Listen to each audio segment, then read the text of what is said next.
Hi everyone, it's Peter Schiff. It is Friday, August 24th, 2012. Well, this week the Fed officially came that much closer to acknowledging something that I've been saying for a long time now, that QE3 is ready to launch. They didn't just come right out and say it, but they did about as close as they could without totally revealing their hand. First, we got the minutes from the last FOMC meeting, and I'll read just a little bit from those minutes. Quote, many members judge that additional monetary accommodation would likely be warranted fairly soon unless incoming information pointed to a substantial and sustainable strengthening in the pace of the economic recovery. Now, first of all, I don't know what fairly soon means, but it probably means pretty soon, like maybe before the election. And they said they're going to do it unless the economic data points to a substantial and sustainable strengthening in the recovery. Well, there's no chance that that's going to happen. We're not going to have a substantial or sustainable recovery. It's impossible. The irony of it is, as long as the Fed continues with its current monetary policy of holding interest rates artificially low, of printing money, buying government debt, of preventing the economy from restructuring, of preserving all the malinvestments that produced the booms, that made the bust necessary, that are responsible for the mess that we're in, as long as the Fed is doing this, there can't be a recovery, which means we're going to get QE3, which also means we're going to get QE4. Because if the Fed is going to do QE, if the economy doesn't recover, and if it can't recover because they're doing QE, well, then it never recovers and we keep getting it. Again, they just keep throwing gasoline on the fire, hoping that it goes out, but it never does because the gas makes the fire bigger, and now they're committed to more gasoline.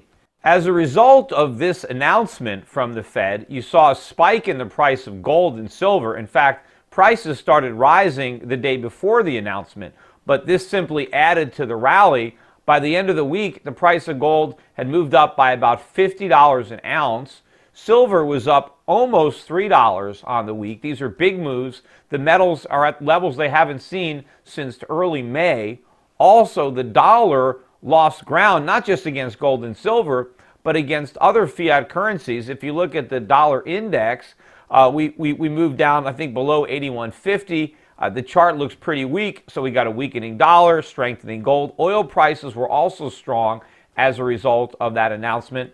Bond prices, which had been falling rather sharply, got a bit of a boost from the announcement of QE3. The reason being that QE3 means that the Fed is going to print money and buy bonds. Of course, when they buy those bonds, the price of bonds goes up, and so traders, anticipating this huge buyer coming into the market, want to buy treasuries now so that they can sell them to the Fed. Buy the rumor, sell the fact. Plus, bond prices had fallen substantially in the last several weeks as people began to doubt that there would have another round of quantitative easing. Now, I never doubted it. I know that we're going to have continuous QE because that's the only thing keeping this phony recovery going. Although it's not even a recovery. In fact, we got some news out this week that shows that income, household income, has fallen more substantially during the recovery than it did during the recession. How can that be that the average American is worse off in the recovery than in the recession? You're telling me that the cure was worse than the disease? And if that's the case, right, we need the recession back. I mean, President Obama wants to claim that, he inherited a bad situation. Yeah, but he didn't have to make it worse. He's touting the recovery, but the reality is the recovery is worse than the recession, which means it's not a recovery. The recession is ongoing. It's getting worse. It's all because of these statistics that are all, stimulated. It's all phony. It's an illusion of recovery. But to the average American who's living through this recovery, it's worse than the recession.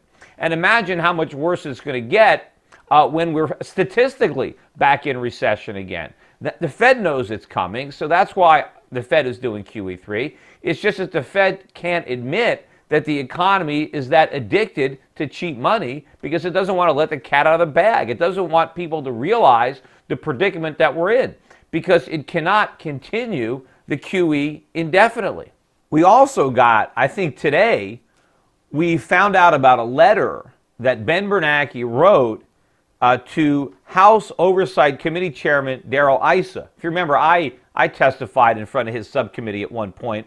But this is a letter dated August 22nd, and this is what Chairman Bernanke wrote in that letter. I'm going to quote that. He said, "There is scope for further action by the Federal Reserve to ease financial conditions and strengthen the recovery."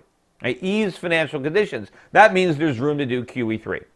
He said, quote, because short-term interest rates are at historically low levels, additional monetary accommodation requires the use of non-traditional policy tools such as balance sheet actions or communications about the likely future course of policy. Balance sheet means print money, buy bonds, that's QE3, and by communication, he's referring to the Fed's commitment, not only that rates are low now, but to keep them low, for a longer period of time. Right now, I think the Fed's commitment goes through 2014. I don't know how much longer they're going to make it. Maybe just forever. Just come right out and say interest rates are never going to go up, right? But if you combine the Bernanke letter to Issa, the new Fed minutes, what can you conclude other than QE3 is coming and is coming soon? And that's not good news. I mean, maybe it's good news if you're buying gold, but it's not good news if you're an American citizen. It's not going to reinvigorate the economy any more than QE2 did or QE1. Sure, we goosed the stock market. We enabled the government to spend a lot more money and go much deeper into debt. But how did that solve our problem? In fact, that made the problem worse. In fact, if you read that letter that Bernanke wrote, he includes a lot of language about how much he believes the Fed's actions have already helped the economy, that keeping interest rates low and buying government bonds has aided the recovery. I say it's prevented a recovery. Yes, we've got the artificial phony recovery in which household incomes are falling, not rising, right? In which nobody can find a job, and the only thing we have is more debt.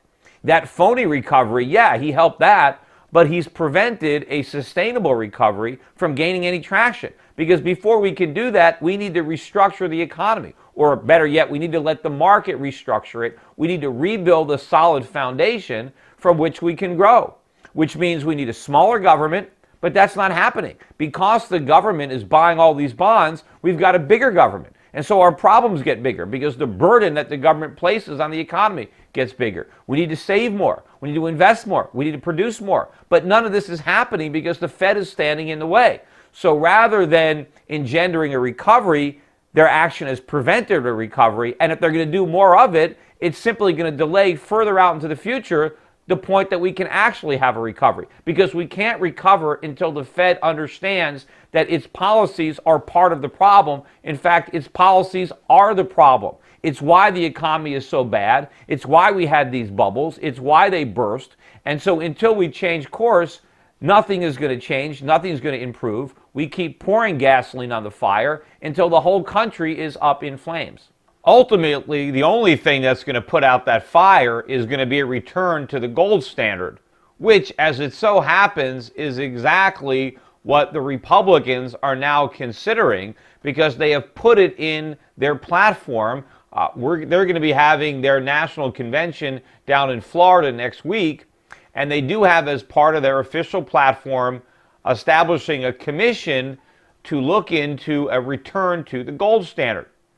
Now, of course, a lot of times commissions are just a show. They had a gold commission, I think under Ronald Reagan. It might have started with Jimmy Carter, but it really was rigged. The deck was stacked. The commission was full of a bunch of bankers, Wall Street guys, Fed guys, politicians, all who had a vested interest in preserving the status quo of the fiat system, and they didn't want a gold standard.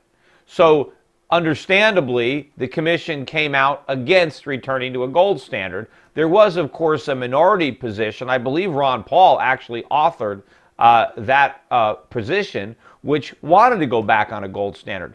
But of course, the commission wasn't doing what was good for the country. If they were, we would be on a gold standard right now. They were trying to preserve what was good for themselves and for the profits they were making as a result of this fiat system. Now, of course, the problems weren't as great back in 1980 as they are now. We hadn't been off the gold standard for as long a period. Remember, we went off it in 1971. So going back to it in 1980, we had only been off it for not even a full decade. And remember, when Nixon took us off the gold standard, he said it was only temporary. So if it was temporary, well, maybe we should have gone back to it. But, in 1980, we were still the world's wealthiest creditor nation. We had big trade surpluses. We had a high savings rate. The fundamentals were sound. So it wasn't as important to go back. And a lot of people couldn't really understand how much damage had been done as a consequence of leaving the gold standard. But now, it's night and day. If you didn't know how bad it was in 1980, surely you know how bad it is now. The reason the economy is so screwed up, the reason we have so much debt, is because we went off the gold standard. A lot of people are now talking about the gold standard because the Republicans have put it in their platform. And I was watching on CNBC, they had a guy on there that was saying it was complete nonsense or ludicrous. I forget all the words he was using, but he basically said it was a crazy idea. And he said that we had a good reason for going off the gold standard in 1971, so it would be dumb to go back on. Well, what was that good reason? He actually mentions what the good reason was. He says, and I'm reading this, I have it in an article, he says, because the deficits were so large, it didn't enable them to maintain it with the current supply of gold. So he says the good reason we had for going off the gold standard is we had big deficits. We didn't want to balance the budget. We wanted to continue to run deficits, and we couldn't do that and stay on a gold standard. So we went off the gold standard. That was the reason, so we could keep on deficit spending. That's not a good reason. Maybe it was a good reason for the bureaucrats that wanted to promise something for nothing, but it wasn't a good economic reason. It wasn't a good reason for the country. It was a political expedient reason. But the fact of the matter is, had we not gone off the gold standard, then we would have had to cut the deficit.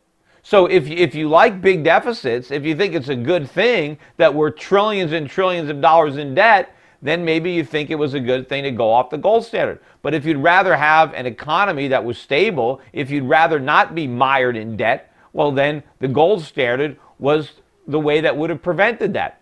In fact, talking about how crazy it would be to go back on the gold standard, what was really crazy is that we abandoned it in the first place. The founding fathers put us on a gold standard. Were they crazy? I don't think so. I think they were very learned, unlike the guys that are in Congress today. It's not like we just invented paper money. It's been around. The founding fathers were familiar with it. In fact, they had a bad taste in their mouths because they had lived through the Continental, which was a paper currency that was in circulation, which lost about 90% of its value. So the founding fathers knew firsthand the evils of paper money, and so they established gold and put us on a gold standard, a bimetallic standard with gold and silver, and the country prospered under a gold standard. Look at the wealth that was created, the massive economic growth of the 19th century, the Industrial Revolution. All that happened under a gold standard. America became the wealthiest nation in the history of the world under a gold standard. We fought the Second World War under a gold standard. We became rich under a gold standard, and now we're broke because we abandoned it. We're now the world's biggest debtor nation. Our industry has disintegrated beneath our feet. The economy is a complete disaster. The record is clear.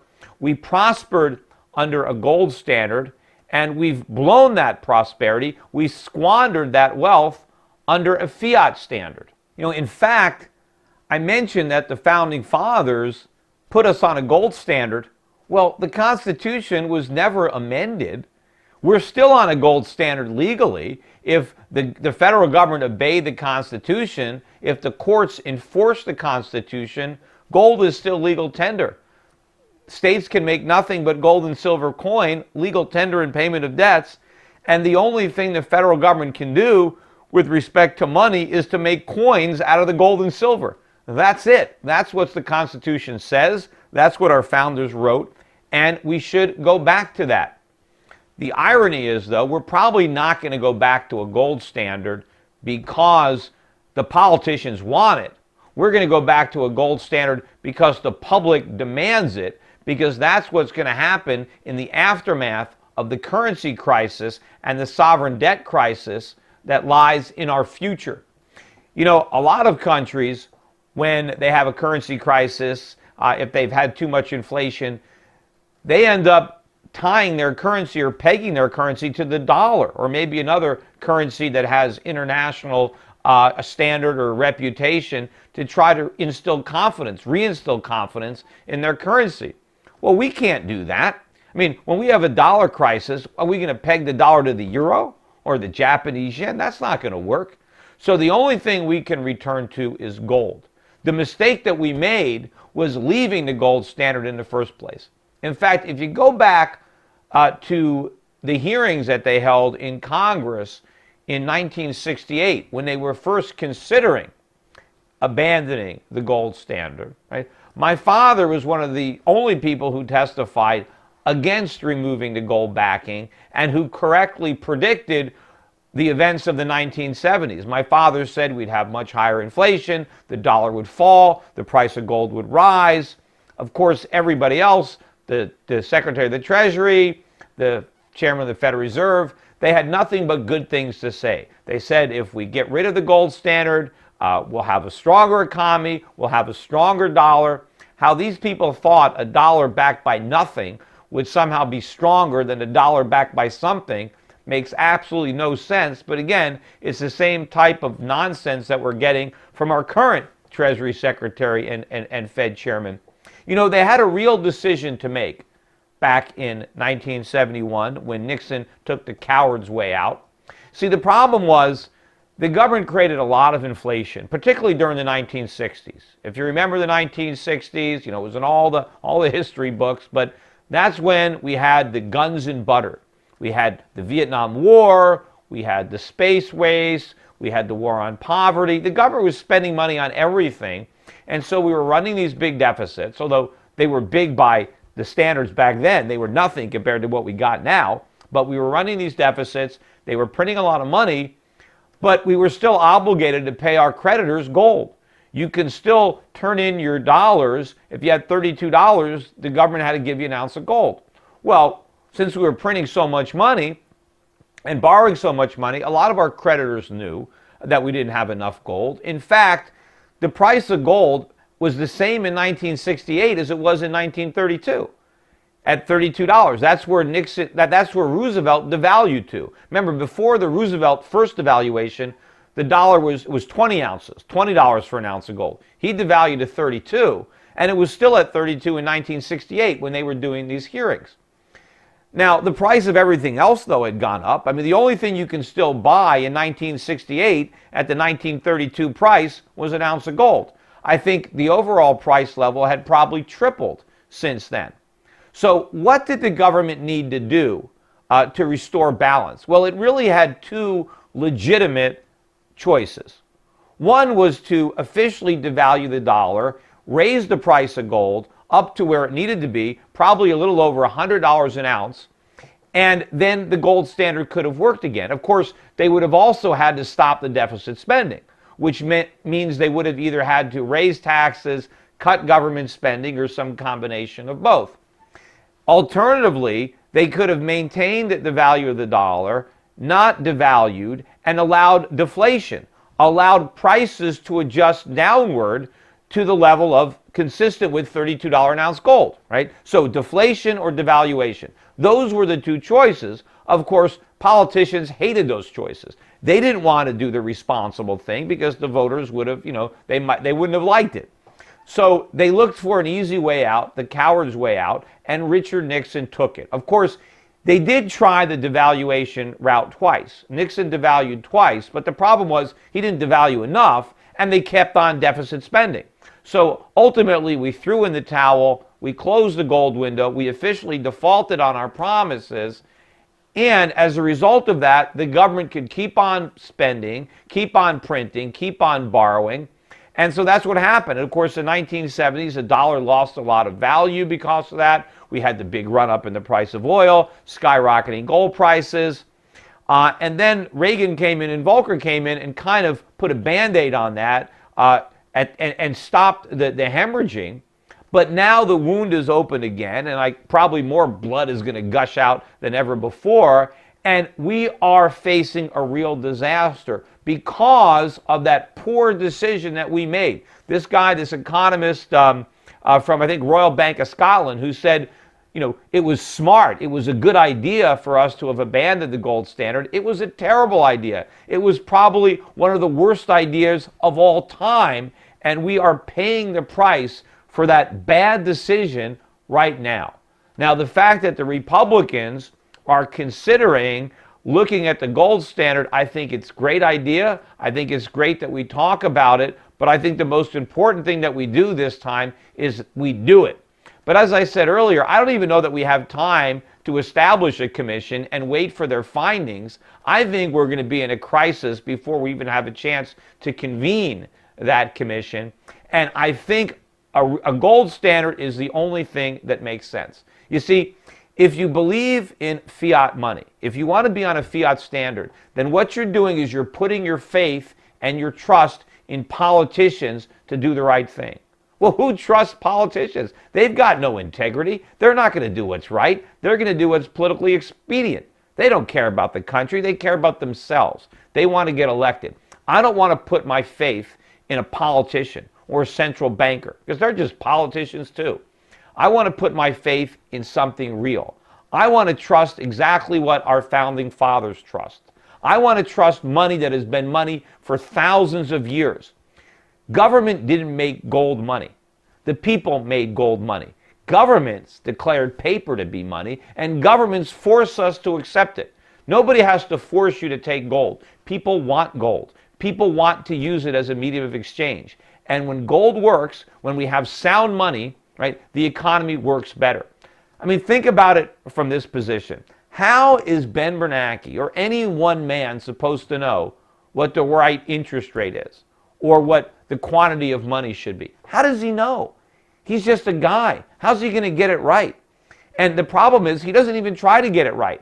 He always tries to keep interest rates too low. He keeps the money supply growing too rapidly because he's thinking about the politics, not the economics. But probably the single most important price in the free market is the price of money, because money represents half of every transaction. And we've got to get that price right, which means it needs to be discovered by the free market. We can't set interest rates the same way the Soviet Union used to set the price of bread, but that's exactly what we do. And the biggest irony, all the people who are coming out saying what a bad idea it would be to go back on a gold standard, the main point that they make is that if we go to a gold standard, then we tie the hands of the Fed.